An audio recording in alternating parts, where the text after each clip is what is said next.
Manifestation is not about toxic positivity and forcing yourself to be the embodiment of love, light, and happiness. Experiencing so-called low vibrational states or emotions is okay and normal.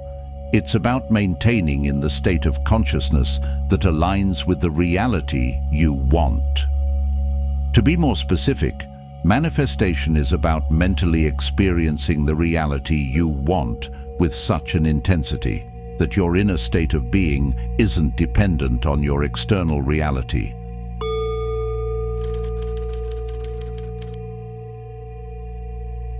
The creation process on higher planes reflect on the lower planes, the highest plane being the spiritual plane, followed by the mental plane, and the lowest being the physical plane. As above, so below. As below, so above. The spiritual plane is where creation begins. This is the realm of pure consciousness. It's the highest, most subtle level of reality. It is the realm where all possibilities exist as undifferentiated potential. The mental plane is the realm of ideas, thoughts, and imagination. It bridges the spiritual and the physical plane. The physical plane is the material level of existence. It is the densest plane. This plane mirrors the vibrations of the spiritual and mental plane in physical form. Your emotions, which are energy in motion, bridge those planes. The spiritual plane is the realm of cause, while the lower planes are domains of effect, manifesting the results of higher plane causes.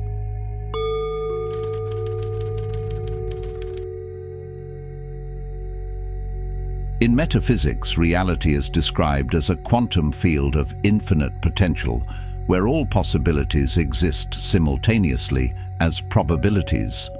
Polarity represents potentialities within this field, like success and failure, for example. By polarizing yourself to a specific pole, you collapse the quantum wave function, bringing that reality into existence. Key characteristics of the quantum field: non-locality. Everything is interconnected, regardless of distance. Superstition. A particle or event exists in multiple states simultaneously until observed. Wave function. A representation of all potential outcomes. Observer effect. The act of observation or interaction collapses the wave function, selecting one particular outcome.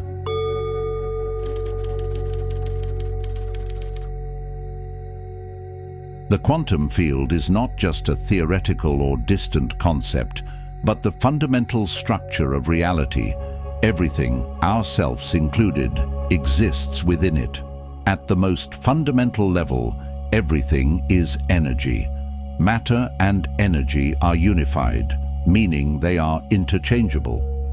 Our physical bodies and the objects around us are composed of atoms, which in turn are made of particles like electrons and quarks.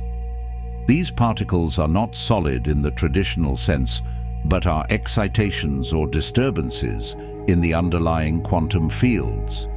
Everything, our bodies, thoughts, emotions, the air we breathe, is interconnected through the quantum field.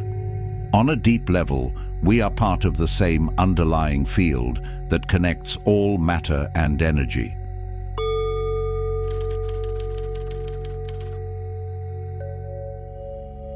From a metaphysical perspective, the quantum field is described as the universal consciousness or the unified field.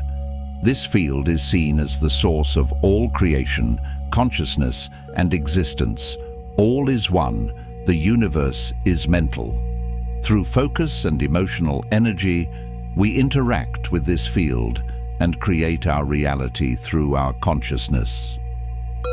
Everything is dual, everything has poles, everything has its pair of opposites. Opposites like hot and cold, dark and light, success and failure, love and hate, poverty and wealth, are merely different degrees of vibration of the same essence on the same spectrum and can transform into one another. Both poles, like success and failure, for example, coexist as complementary aspects of the same potential. Your choice determines which aspect dominates your experience. Manifestation occurs when you align your frequency with the desired potential. Polarity can be seen as the spectrum of possibilities in the quantum field, where each pole represents a potential reality.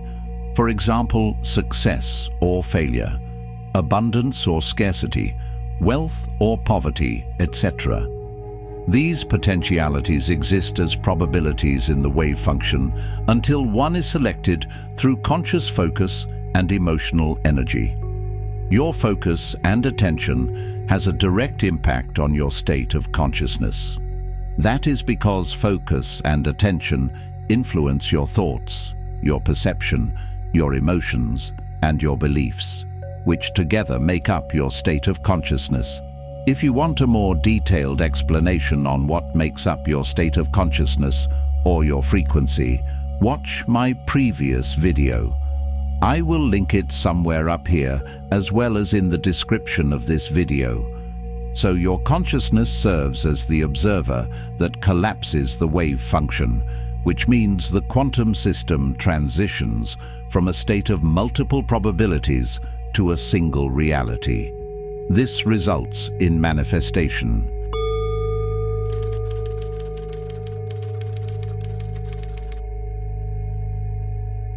Attention and neuroplasticity.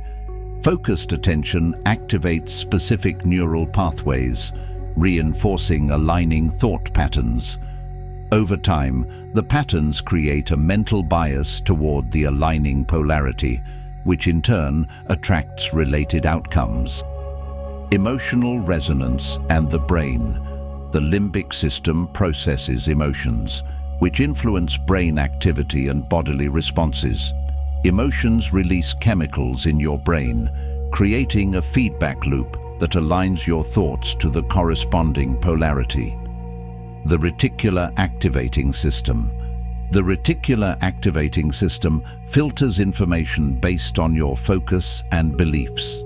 If you focus on wealth, your brain becomes attuned to opportunities that resonate with that polarity. By mastering your focus and emotions, you master your state of consciousness, which gives you the power to manifest the reality of your choice. If you don't do that, you let others have control over you, and therefore your reality.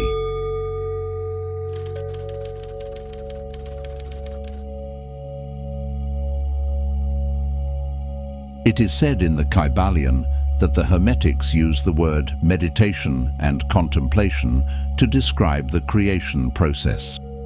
Meditation is about impulse control.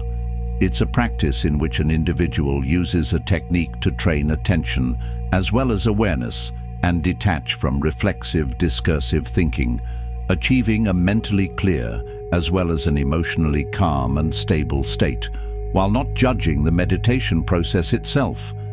Discursive thought is used in philosophy to describe logical thought. The act of attention is a mental reaching out extension of mental energy. Contemplation is the act of thoughtfully looking at something for a long time, deep, reflective thought.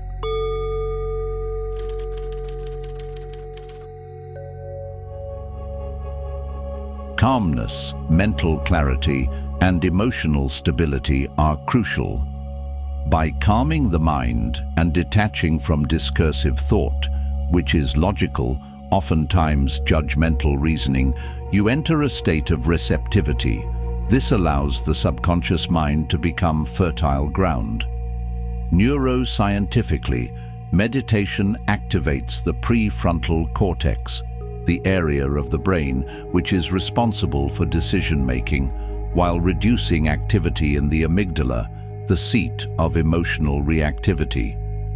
This calm, focused state creates optimal conditions for your subconscious mind to absorb and act upon your intentions.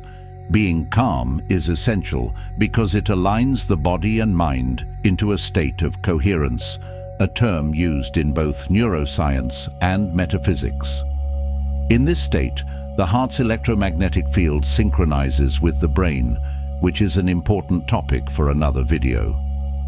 Calmness also neutralizes resistance, allowing you to detach from the how and when of manifestation, which is crucial for allowing the process to unfold naturally. A deliberate, sustained focus on your desired reality acts as an extension of mental energy. The act of focusing your mind on the outcome you desire generates emotional and energetic resonance with that reality. You basically quantum entangle yourself with it.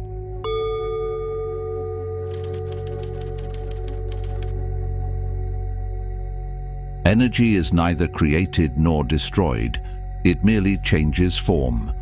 Negative emotions are energy in particular form, and when transmuted, they can resonate at a higher frequency that aligns with the desired outcome.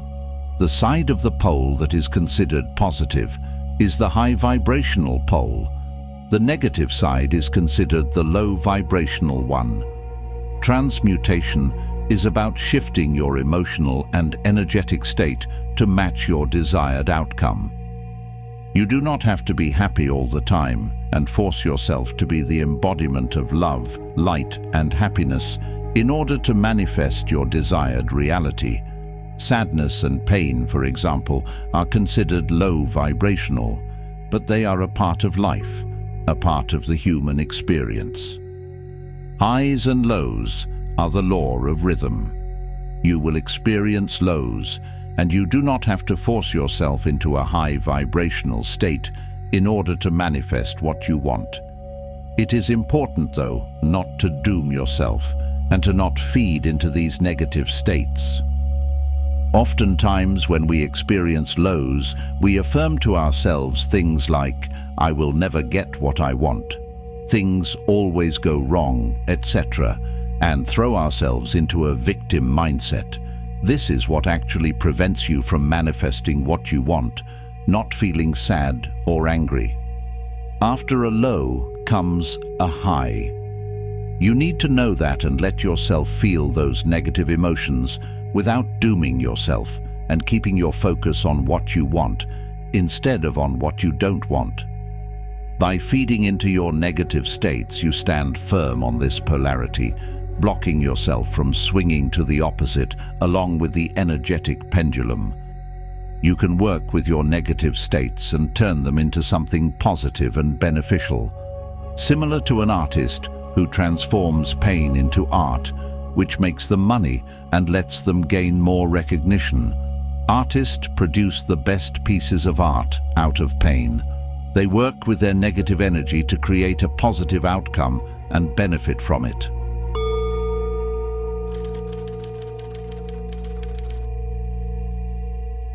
In maintaining in the state of already living your desired reality, do it in a way that resembles you already having it for quite some time. Instead of trying to maintaining in a state of excitement from just having got it. If you try to maintain a state of excitement that resembles you just now having got what you want, you will drain yourself energetically with likely no results. Maintaining such a state is not sustainable and won't allow you to feel negative emotions, because feeling negative emotions while receiving what you desired is probably not how you would actually feel. So your mental state would contradict what you want to manifest and won't align with it in that case.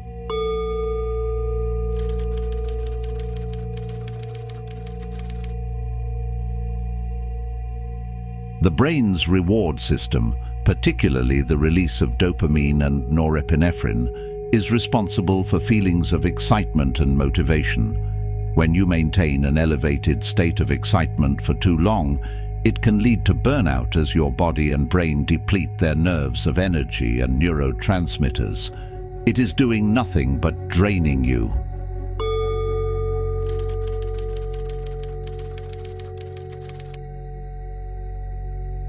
Everything fluctuates between high and low energy states. If you try to maintain a high energy state artificially, the system will naturally seek balance. Trying to maintain such a state disrupts the natural flow of energy.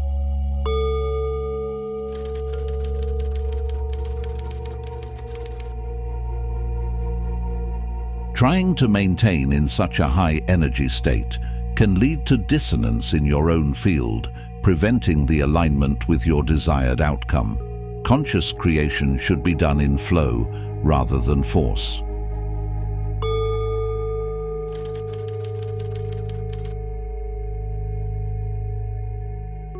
When it comes to maintaining in the state of already having what you want to manifest, imagine what it would feel like from the perspective of already having it for quite some time.